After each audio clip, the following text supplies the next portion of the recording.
Museu de Artes Visuais, tá? Para mostrar para vocês um pouquinho deste lugar que tem tanta história aqui. Zala Cultura é uma ótima dica de passeio para você vir trazer a sua família.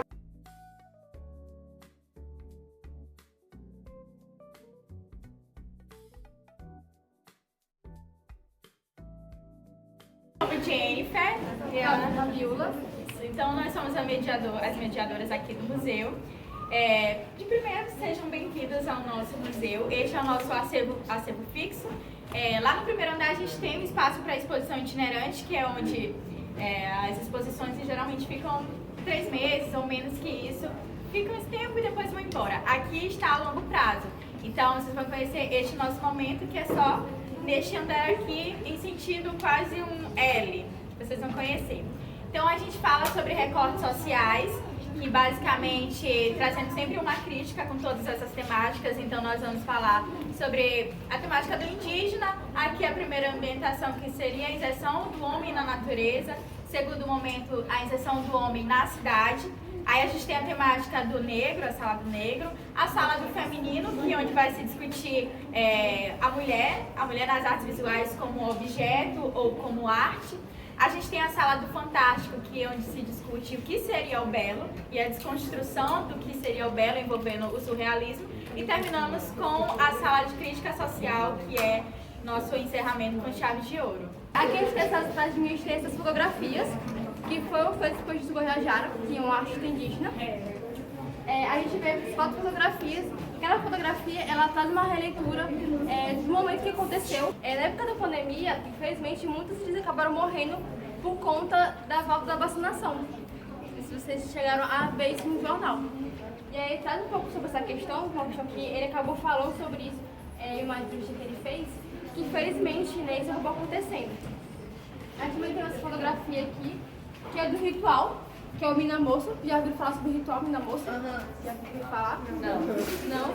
Então, o Mina Moça é um ritual que acontece quando a primeira menstruação. A menina, ela fica isolada por algum tempo dentro de uma oca, e após isso, ela pode sair da oca para poder participar do festejo. Aqui no Maranhão acontecem muitas manifestações. Por que isso acontece? Porque muitas das vezes os fazendeiros, eles invadem as aldeias e eles acabam destruindo essas aldeias por conta dessa questão do agronegócio. Essa também é outra fotografia, também faz parte do ritual Mina Moça. E temos aqui a escultura. Essa escultura é uma escultura abstrata. No século XX, o que acontecia? Nessa época ainda tinha muito essa questão da escravatura, era muito presente. Então, muitas pessoas que eram negras nessa época, elas não tinham automóveis, por exemplo, elas só andavam com burro de carga. Por quê? Porque nessa época elas achavam que uma pessoa negra não seria capaz de possuir um automóvel. Aqui a gente já vai ver a valorização da população negra. A partir dela é o que nos enriquece com a nossa cultura. São Luís do Maranhão, então tudo que nós temos foi plantado justamente por essa população, né? Todo mundo é ciente disso, né? Sim. Tá. Ali a gente tem o brincante do Bumba Meu Boi, possivelmente de sotaque de matraca. Então nós temos esses 5 sotaques, só que dentro desses 5 nós temos diversas variações. Porque tem vários grupos de Bumba Meu Boi, até que junta tudo em uma só coisa, que a gente chama de companhia. Então tá muito difícil até pra gente às vezes interpretar qual sotaque de Bumba Meu Boi a gente tá vendo. E uma dessas críticas a gente vai ver ali nas colagens que nós temos, que inclusive é de uma artista muito boa aqui do nosso Maranhão, que se chama Fabiola Ferreira. Não sei se vocês têm a oportunidade de já ter visto algum trabalho dela, mas é dela ali. E aí, ela estava ministrando a sua oficina e a gente tem a temática de recortes do Maranhão. E uma delas, que é aquela lá que tem o moço na frente, né? E tem a frase, não deixe o boi morrer, não deixe o boi acabar.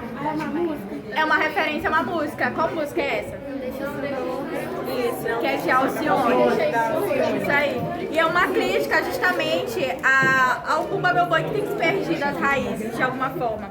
A gente vê, às vezes, que, por exemplo, no sotaque de orquestra, alguns grupos de Bumba Meu Boi precisa você estar numa academia para fazer parte do grupo do Bumba Meu Boi.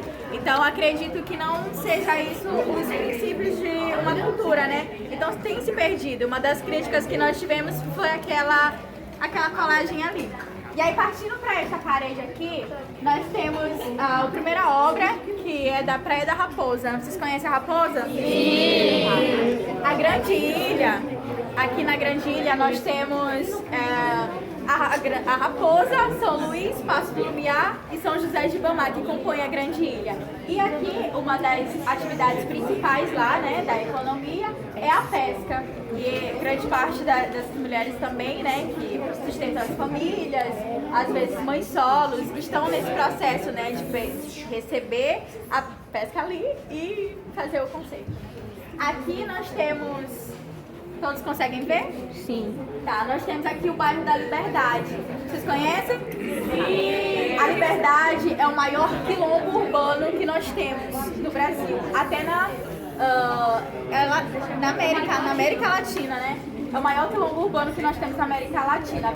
Os quilombos, geralmente, ele está na parte da zona rural, como Alcântara. Não sei se vocês já ouviram falar, mas as comunidades de Alcântara estão fora da sede, né? E aqui, a Liberdade fica dentro da sede, né, da cidade como um quilombo. Então é um quilombo urbano, o maior quilombo urbano que nós temos.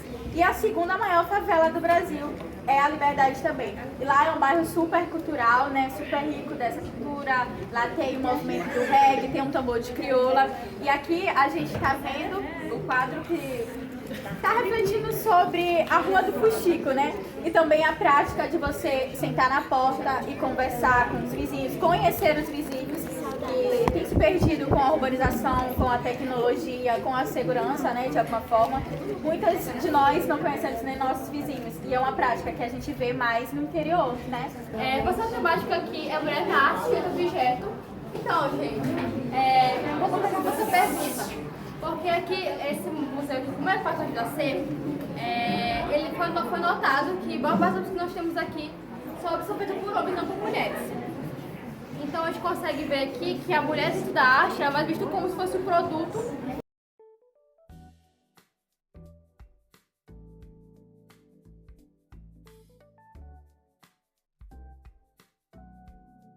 Temática do Fantástico. E aqui é aquela que eu comentei, que seria a desconstrução do que é o belo. Nas outras obras, né, nas outras salas, a gente vê que existe uma certa simetria, né? A utilização das cores, o contexto, a gente às vezes é um pouquinho difícil de entender talvez, mas a gente percebe logo que faz sentido quando alguém fala pra gente, né? Aqui não, aqui é um pouco mais demorado, porque são obras do surrealismo. O surrealismo, ele tende a ir mais, isso aí, ir mais no imaginário, né? Então, pra gente pensar, né, e conhecer mais os nossos artistas, né? Falei sobre a Fabiola Ferreira, ninguém lembrou de falar o nome da Fabiola, né? Mas é uma das nossas artistas também. E aí, a gente vai tentar fazer a leitura dessas obras aqui, né, que eu falei sobre a desconstrução do que seria o belo. Essas aqui até envolvem texturas diferentes, né? Então, sobre esta, tem o título de Farrapos de Papel Velho. E a gente primeiro olha ao centro, né, que tem os personagens. Aí ao redor, como se tivessem livros saindo os personagens saindo dos livros, né? Então, que a gente vê que são os papéis rasgados, se a gente der um pouco mais de atenção, a gente vê que tem tinta derramando, né? Aí deste lado aqui, não sei se vocês percebem, mas é como se fosse um tecido, né? A cortina, mas ao mesmo tempo uma casca de laranja, né? Nessa daqui também tem essa brincadeira de texturas e de realidades. Não sei se vocês já ouviram falar, mas a gente tem uma crítica sobre São Luís de que o centro, né, o RFV é a parte mais perigosa. Vocês já ouviram falar? Sim. É mais sombria, mais perigosa, ninguém mora aqui. Ninguém mora no RFV, no centro histórico de São Luís. Mas se a gente for fazer uma comparação com os outros bairros, talvez esses índices não sejam tão distantes, né? Com bairros até mais ricos, né? Vocês estão entendendo o que eu estou falando. Mas mesmo assim, a gente ainda vê que existe uma problematização muito grande com o centro histórico e que a partir do momento que se tornou de fácil acesso para a população mais pobre, os ricos saíram daqui e começaram a falar isso e até hoje perpetua, né, pra gente. Então a gente até entende que há um mito de que ninguém mora aqui no centro, mas a gente conhece o bairro do Desterro, que é né? Tem várias pessoas lá morando, nós temos mais perto pra lá, né? Tem várias pessoas morando, mas ainda tem essas discussões. Então nessa obra aqui, se vocês observarem, nas partes mais sombrias, é do centro, né? É na cidade velha de São Luís. E nas partes mais claras, onde tem os grandes edifícios, é como se fosse São Luís mais novo, né? Sei lá, São Francisco, né? Pode ser esses bairros assim, né? E aí naquele outro, onde tem o Dragão e a Ema, na verdade, o artista, dizem que ele era apaixonado por bordado, mas ele humildemente não sabia bordar, só sabia fazer pintura. E aí ele traz o bordado nas pinturas dele, né? Lembra também os bois, né? É uma obra de 92, mas vocês percebem como até hoje a gente está vendo nos jornais esses assuntos, né? E outra aqui também que ela fala um pouco sobre o Carandiru. Você conhece o Carandiru? O Carandiru foi um presídio que lá em São Paulo teve o maior massacre que teve aqui no Brasil, teve um exílio, né? Então ele fala um pouco sobre essa questão do que aconteceu lá. E aí, nessas esculturas aqui, esta e esta, por exemplo, nós falamos sobre o coco babaçu. Todo mundo conhece? Sim.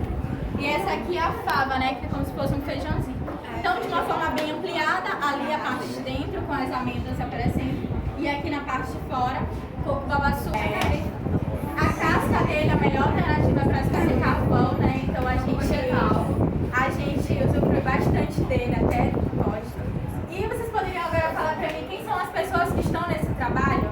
Vocês aqui? Negros, querendo ou não.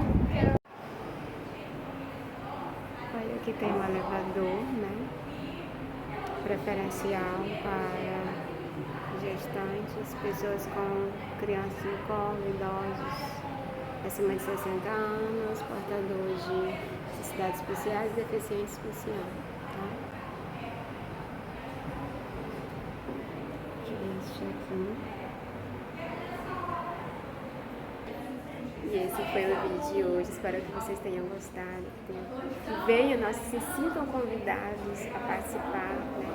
Conhecer mais da nossa história. Se você ainda não foi inscrito no canal, se inscreva, deixa seu like, ó, maravilhoso. E venha fazer parte do canal. Beijos. Tchau, amigos.